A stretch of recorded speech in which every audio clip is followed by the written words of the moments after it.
Assalamualaikum teman-teman. Selamat malam, selamat sore, selamat siang, selamat pagi. Ketemu lagi sama kami www.bendikem.com. Kami akan menyajikan suatu topik yang bernama OC Layer.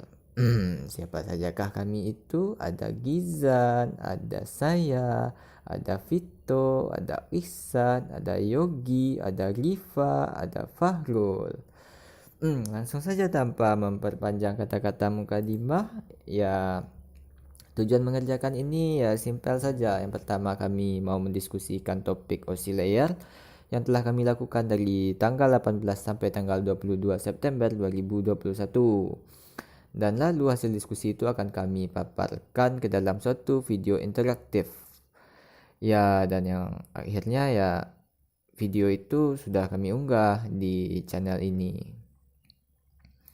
Tujuan diskusi tentang oscillator ini ya tak lain dan tak bukan adalah memahami pengertian dari oscillator dan bagian-bagiannya dan memahami fungsi dari lapisan oscillator tersebut.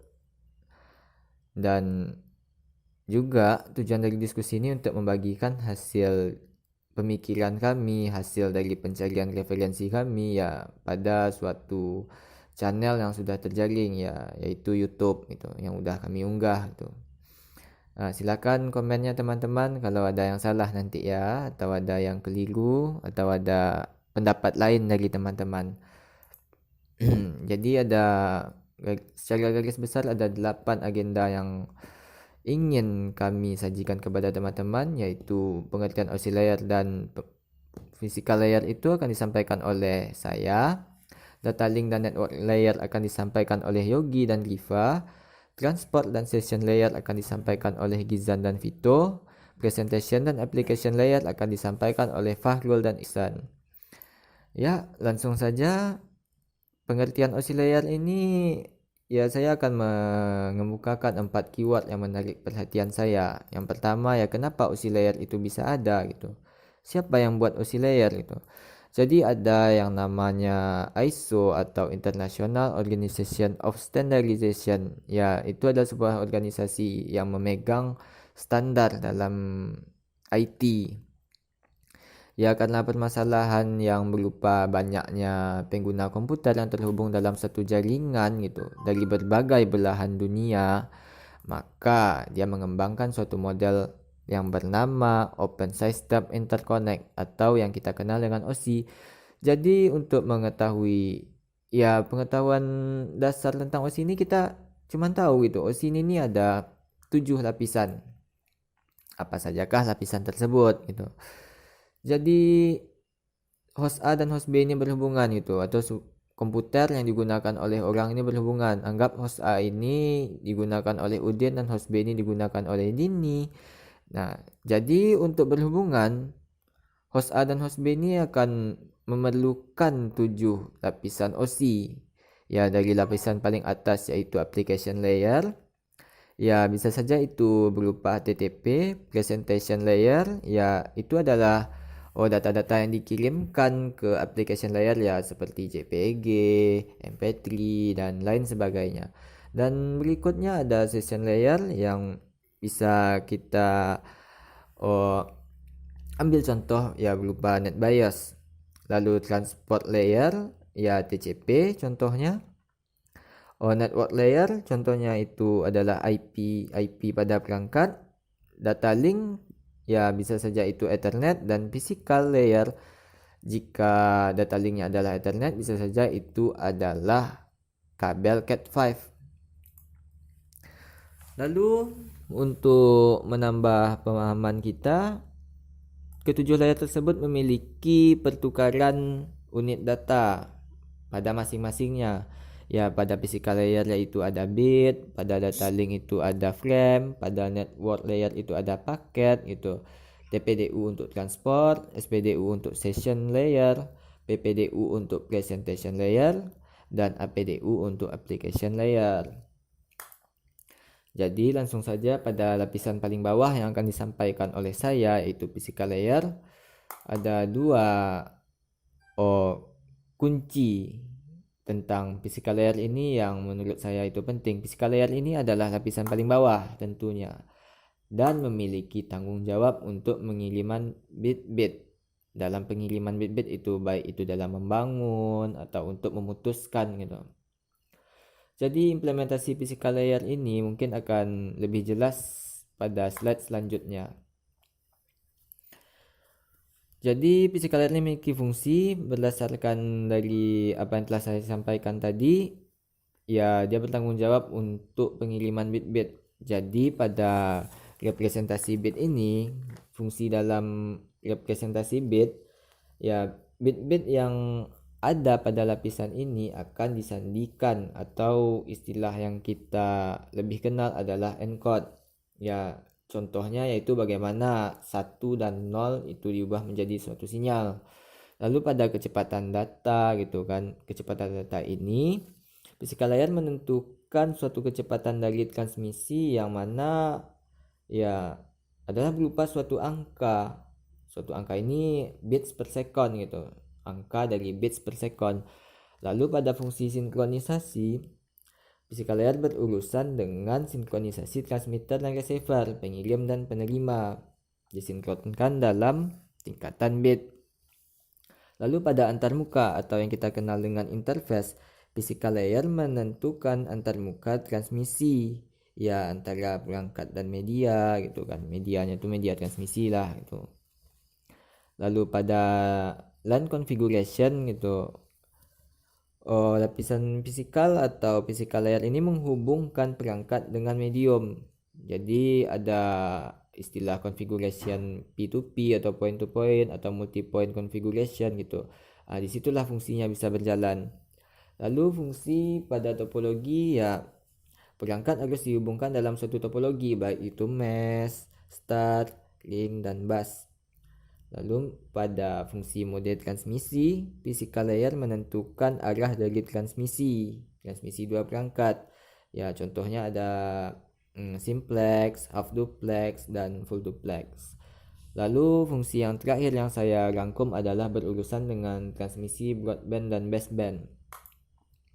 Ini gambaran singkat tentang bagaimana physical layer host A dan host B ini terhubung. Ya, tentunya ada transmission media.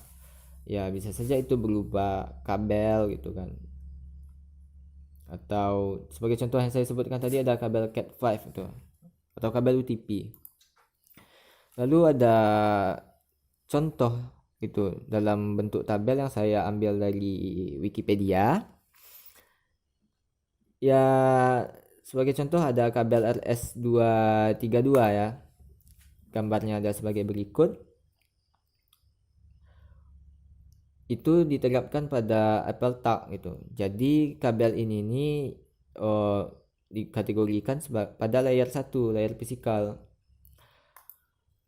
Lalu ada juga yang saya sebutkan tadi adalah kabel Cat5 gitu atau kabel UTP yang dikategorikan sebagai ya contoh physical layer yang bagian lain-lainnya itu tidak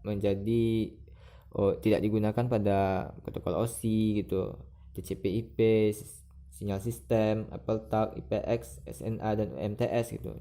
Jadi ini ya, jadi physical layer ini berupa apa namanya? Berupa ya hardware. Kenapa physical layer ini tidak ada pada TCP? Sebagaimana yang telah saya sebutkan tadi sedikit, TCP ini berada pada transport layer. Ya, mungkin sekian saja dari saya. Mohon maaf jika ada kesalahan. Terima kasih. Selanjutnya adalah data link layer. Apa itu data link layer? Lapisan data atau data link layer adalah lapisan model OSI yang dapat melakukan konversi frame-frame jaringan yang berisi data yang mendeteksi kesalahan dan mentransmisikan ulang terhadap frame yang gagal, sehingga frame yang ditransmisi terhindar dari kegagalan. Berikut ini adalah istilah dalam data link layer. Yang pertama adalah media atau medium, merupakan bentuk fisik untuk transfer informasi antara dua node. Yang kedua node, istilah peralatan jaringan pada data link layer yang terhubung pada media yang sama. Yang ketiga frame, adalah satuan data protokol atau PDU data link layer. Selanjutnya adalah frame data link layer. Bagian pertama adalah header, berisi informasi kendali, misalnya pengalamatan, seperti address string. Yang kedua, data, yaitu paket dari lapisan jaringan. Dan yang ketiga, trailer, berisi informasi kendali yang ditambahkan di akhir PDU.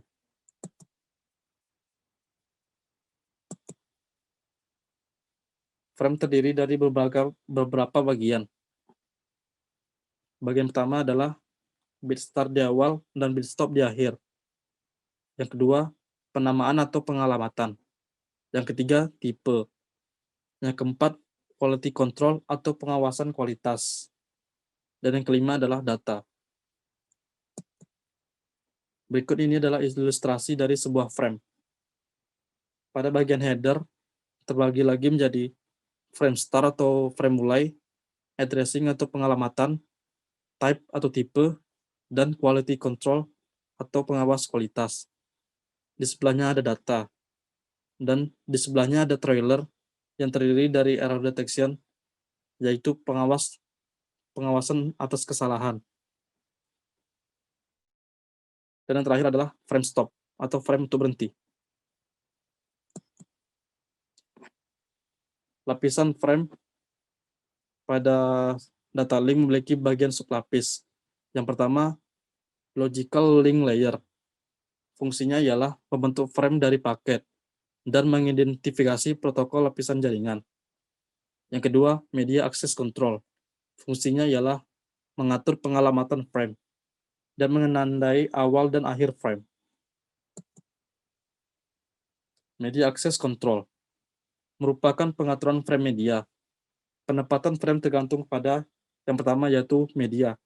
Apakah media tersebut bersifat umum, sharing, atau pribadi dedicate. Yang kedua, topologi, yaitu pengaturan bagaimana satu node dihubungkan dengan node lainnya. Ada macam-macam kontrol akses jaringan pada media sharing. Yang pertama, control. Setiap node memiliki waktu atau giliran tersendiri untuk menggunakan media. Contohnya adalah token ring. Yang kedua, contention base. Semua node bersaing untuk menggunakan media. Contohnya, CSMA/CD dan CSMA/CA.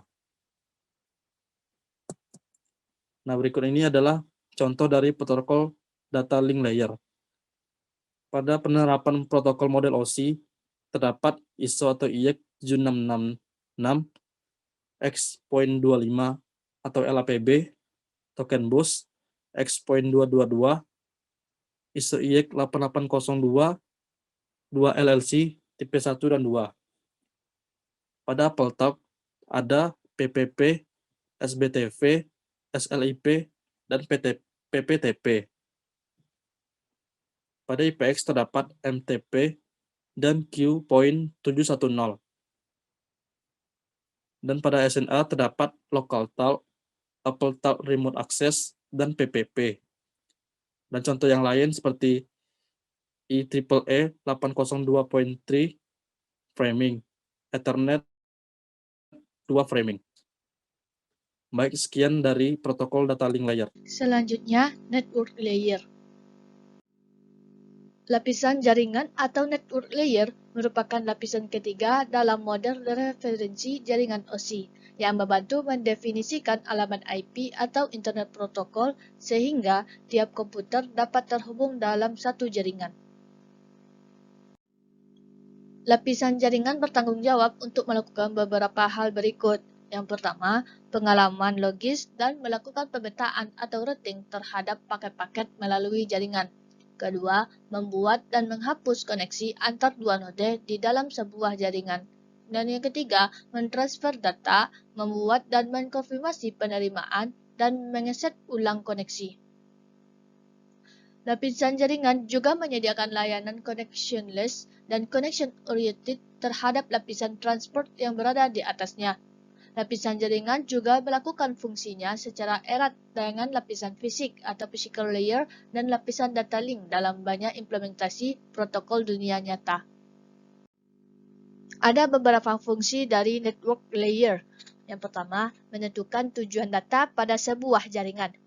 Dengan melewati lapisan network layer, maka setiap paket data dapat memiliki tujuan yang jelas, sehingga nantinya akan menghindari kesalahan dalam pengiriman data dan juga agar paket data dapat sampai ke tempat tujuan dengan cepat dan tepat. Kedua, mendefinisikan alamat IP. IP address merupakan sistem pengalamatan bagi jaringan komputer yang menggunakan protokol TCP/IP, di mana setiap komputer atau lebih tepatnya Network Interface Card atau NIC memiliki alamat IP tersendiri. Network layer kemudian akan mendefinisikan alamat IP dari setiap komputer yang akan dituju oleh transmisi data, sehingga data atau paket data tersebut bisa sampai pada komputer. Yang ketiga, membuat header pada paket-paket data yang ada. Header ini merupakan judul dari fragmen atau potongan dan pecahan data yang akan ditransmisikan melalui jaringan komputer.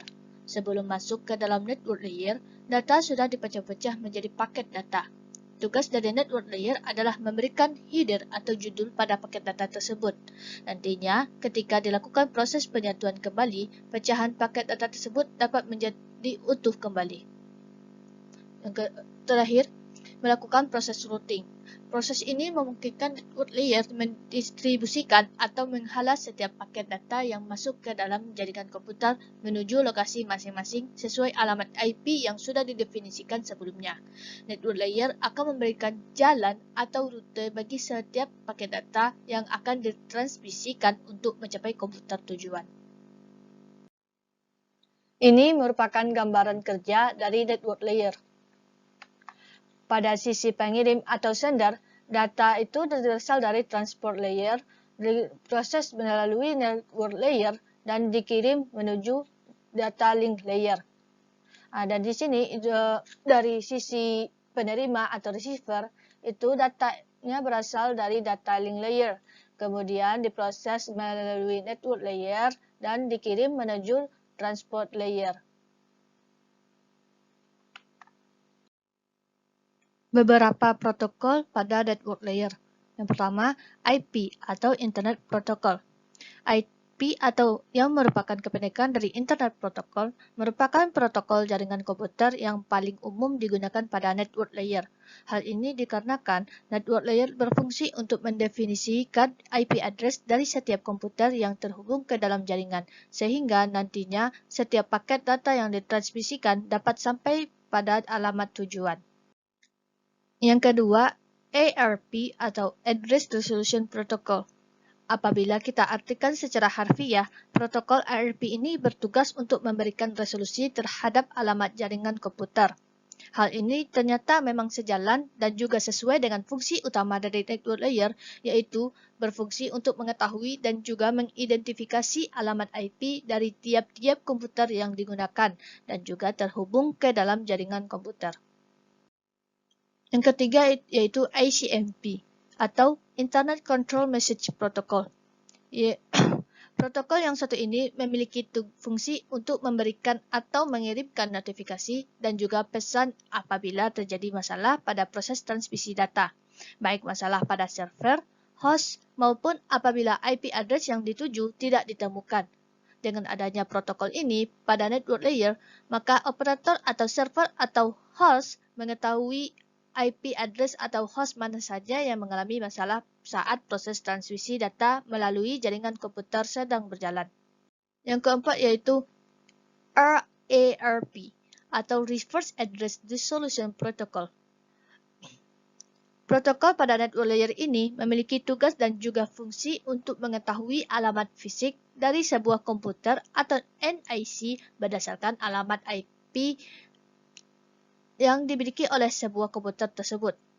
Hal ini kebalikan dari ARP, di mana ARP bertugas untuk mengidentifikasi alamat IP dari sebuah komputer di dalam jaringan.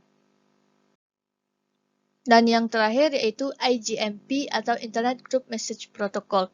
Protokol berikut yang bekerja pada network layer ini merupakan protokol yang digunakan untuk memberi fasilitas pesan kepada grup penerima di dalam jaringan komputer. Di sini saya akan melanjutkan mengenai transport layer.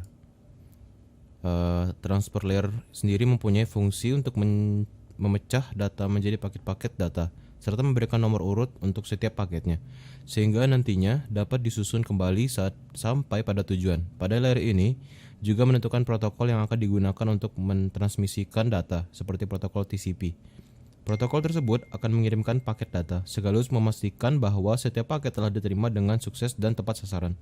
Selain itu, juga dapat mentransmisikan ulang terhadap paket yang hilang atau rusak ketika proses pengiriman.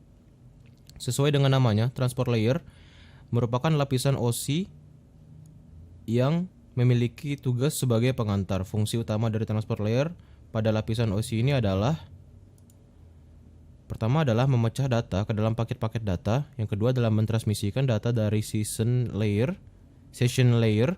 menuju network layer maupun sebaliknya.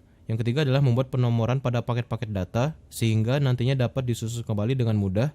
Dan keempat, melakukan proses transmisi ulang pada paket data yang hilang.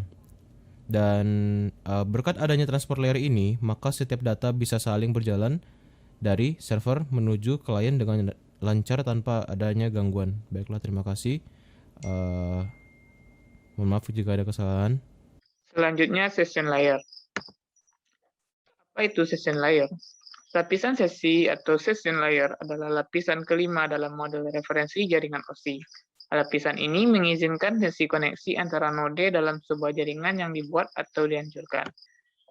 Lalu untuk fungsi dari session layer yaitu lapisan ini bertanggung jawab untuk melakukan sinkronisasi antara pertukaran data antar komputer, membuat struktur sesi komunikasi, dan beberapa masalah yang berkaitan secara langsung dengan percakapan antara node-node yang saling terhubung di dalam jaringan.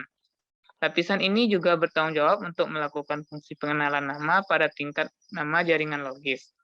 Sebagai contoh, protokol NetBIOS dapat dianggap sebagai sebuah protokol yang berjalan pada lapisan ini.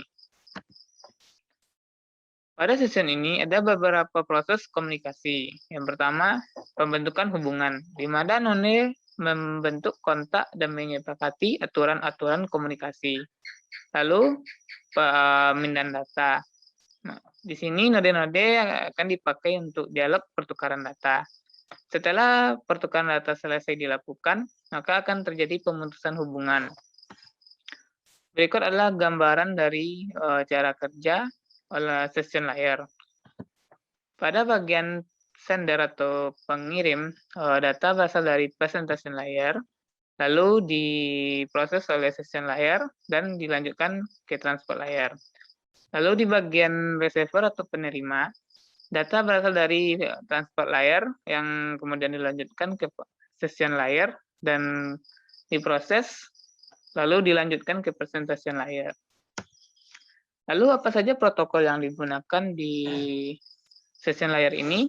Ya, beberapa contohnya yaitu yang pertama ada PPTP atau Point-to-Point Tunneling Protocol. PPTP ini merupakan bahasa yang membuat komputer dapat berkomunikasi antara satu dengan yang lainnya dengan berdasarkan aturan-aturan tertentu.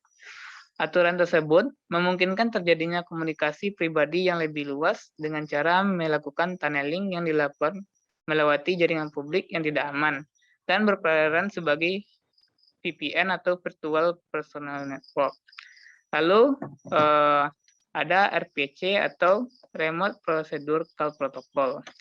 RPC ini adalah sebuah metode yang memungkinkan kita untuk mengakses sebuah prosedur yang berada di komputer lain. Untuk melakukan ini, sebuah server harus menyediakan layanan remote procedure.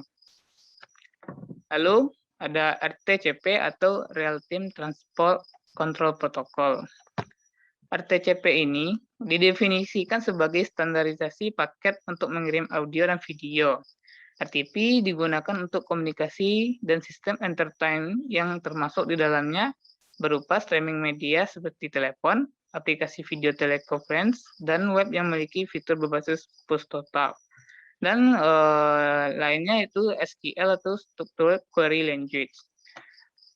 SQL adalah bahasa pemrograman yang digunakan untuk mengakses, mengubah, dan memanipulasi data yang berbasis relasional, dan juga bisa digunakan untuk mengelola multiple query terhadap database. Selanjutnya, presentation layer. Apa itu presentation layer? Presentation layer merupakan sebuah lapisan yang berada pada model lapisan OSI layer, yang berada pada level atau lapisan kedua ketika sebuah data atau informasi akan dikirim, dan berada pada layer ke-6 pada saat sebuah data akan diterima oleh user. Layer presentation ini atau presentation layer ini memiliki fungsi utama sebagai penerjemah, yaitu bertugas untuk menerjemahkan aplikasi menjadi bentuk data yang akan ditransmisikan ke layer-layer berikutnya, dan juga sebaliknya, yaitu mentranslasikan dan menerjemahkan data-data ke dalam bentuk aplikasi. Itu adalah fungsi utama dari presentation layer. Di samping fungsi utama tadi, ini terdapat beberapa fungsi presentation layer yang lebih rinci atau lebih spesifik. Yang pertama, itu melakukan enkripsi data atau pesan. Proses enkripsi data merupakan proses yang dilakukan untuk mengamankan data dan pesan yang akan ditransmisikan untuk menjaga keamanan pesan atau data tersebut. Ketika bertindak sebagai write cipher, maka presentation layer memiliki fungsi untuk melakukan deskripsi, yaitu membuka enkripsi dari suatu pesan ataupun data. Kemudian, presentation layer memiliki fungsi melakukan proses kompresi dan dekompresi. Proses kompresi merupakan proses pemadatan atau pengecilan suatu data, sehingga data tersebut dapat dengan mudah diteruskan ke dalam sebuah jaringan. Jadi proses kompresi ini merupakan sebuah proses yang terjadi ketika presentation layer bertindak sebagai transmitter. Kemudian ini ada dekompresi. Dekompresi ini adalah proses yang dilakukan untuk membuka dan memperjelas data yang akan diterima dan akan diteruskan ke application layer. Proses ini terjadi ketika lapisan presentation layer ini akan menerima data yang akan ditampilkan pada application layer. Kemudian yang ketiga, presentation layer memiliki fungsi untuk melakukan proses pemformatan pada bentuk-bentuk grafis. Beberapa data ditransmisikan dalam bentuk grafis, atau beberapa aplikasi mengharuskan sebuah data ditampilkan dalam bentuk grafis, dan begitu pula sebaliknya. Nah, fungsi dari presentation layer ini adalah memformat bentuk-bentuk grafis yang masuk ke dalam jaringan tersebut. Kemudian ada fungsi untuk melakukan, yaitu mentranslasikan konten yang ada. Proses translasi ini dilakukan agar setiap data atau konten yang disalurkan melalui jaringan dapat diidentifikasi dan didefinisikan oleh tiap-tiap lapisan pada model OSI layer dan dapat dimengerti oleh keseluruhan jaringan. Kemudian terdapat fungsi untuk menyajikan data. Nah, ini adalah fungsi yang cukup penting ya. Presentation layer ini bertugas untuk membantu menyajikan data yang ada, baik ketika akan ditampilkan ke dalam application layer maupun ketika akan diteruskan ke lapisan session layer. Kemudian ada menentukan tipe data yang ada. Tipe data yang akan ditransmisikan, baik yang ditransmisikan menuju application layer ataupun ditransmisikan menuju session layer, itu didefinisikan tipenya oleh presentation layer ini. Beberapa jenis tipe data yang didefinisikan oleh presentation layer berupa tipe data seperti gambar, video, teks, kode enkripsi dari suatu data hingga ekstensi dari sebuah data. Jadi pada dasarnya presentation layer seperti sebuah pintu gerbang yang membuka jalan menuju application layer. Tanpa adanya presentation layer, maka application layer akan mengalami kesulitan dalam menyajikan dan menampilkan data ke dalam format aplikasi tertentu. Misalnya saja, ketika kita menerima data dalam bentuk gambar, application layer tidak akan dapat menampilkan gambar tersebut apabila application layer itu tidak mengetahui format yang dimiliki oleh gambar tersebut. Karena itulah presentation layer berperan sangat penting, karena dengan adanya presentation layer, maka format dari gambar tersebut dapat didefinisikan dan ditampilkan dalam bentuk aplikasi tertentu. Sama seperti layer-layer pada model OSI layer yang lainnya, presentation layer juga bekerja dengan menggunakan protokol. Nah, layanan protokol yang diberikan oleh presentation layer adalah enkripsi dan juga kriptografi. Enkripsi merupakan proses yang dilakukan pada presentation layer untuk merubah sebuah kode dari kode yang bisa dimengerti menjadi sebuah kode yang tidak bisa dimengerti dan tidak bisa dibaca. Enkripsi bisa disamakan dengan apa yang kita kenal dengan nama pengkodean atau cipher. Enkripsi dilakukan untuk membantu mengamankan informasi dan juga data agar tidak terlihat oleh orang lain atau pihak lain yang ada kaitannya, dan tujuan utamanya adalah untuk mengamankan data. Kemudian ada juga layanan protokol yang diberikan presentation layer, yaitu yang kedua adalah kriptografi. Kriptografi merupakan proses yang dilakukan untuk menentukan seperangkat parameter yang dapat menentukan transformasi dari pengkodean yang mengatur proses baik enkripsi maupun proses dekripsi. Jadi secara garis besar, kriptografi ini digunakan untuk memproses enkripsi, yaitu pengkodean suatu informasi atau data agar tidak mudah dilacak dan dilihat oleh orang lain, dan juga sebaliknya untuk memecah suatu kode sehingga data dan juga informasi tersebut kemudian bisa diakses dan juga bisa dilihat oleh orang lain. Ini adalah beberapa contoh protokol pada layer presentation layer ini. Protokol OSI-nya yaitu ISO IEC 8823 X226. Kemudian ada ISO IEC 95761 X236, itu untuk protokol pada OSI. Kemudian ada protokol TCP/IP, itu contohnya adalah MIME, SSL, TLS, dan XDR. Kemudian protokol pada AppleTalk yaitu AFP. Kemudian contoh lainnya ada protokol TDI, ASC, II, EBDC, DIC, kemudian MIDI, dan juga ada MPEG. Itu adalah penjelasan mengenai lapisan presentation layer. Assalamualaikum warahmatullahi wabarakatuh.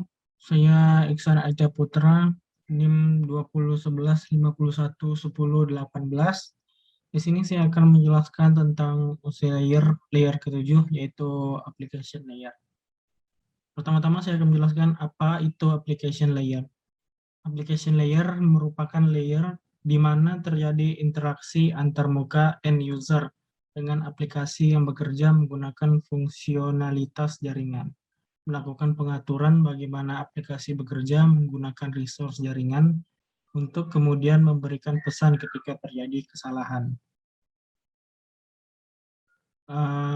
Ada beberapa fungsi dari application layer. Yang pertama, menyajikan interface antara aplikasi dengan jaringan. Yang kedua, mengatur bagaimana sebuah aplikasi mampu untuk mengakses jaringan. Yang ketiga, membuat pesan-pesan berupa kesalahan pada jaringan. Dan keempat, menampilkan display dari sebuah jaringan. Berikut ada beberapa contoh application layer. Yang pertama, yaitu pada model OSI, ada beberapanya seperti FTAM, X400, X500, DAP, terus RTSI, AXE, dan CMIP. Dan ada juga dalam bentuk TCP/IP, yaitu NNTP, SIP, SSI, DNS, FTP, HTTP, dan NFS. Dan juga ada dalam bentuk Signaling System 7, seperti INAP, MAP, TCAP, ISUP, dan TUP. Dan juga ada dalam bentuk AppleTalk, seperti AFP, ZIP, RTMP, dan NBP. Contoh penerapannya pada pengiriman email yaitu penggunaan web browser untuk mengirimkan atau menerima email seperti Internet Explorer, Chrome, dan Fox. Oke, baiklah, sekian sedikit penjelasan dari saya tentang application layer. Kalau ada kekurangan dan kesalahan mohon dimaafkan. Assalamualaikum warahmatullahi wabarakatuh.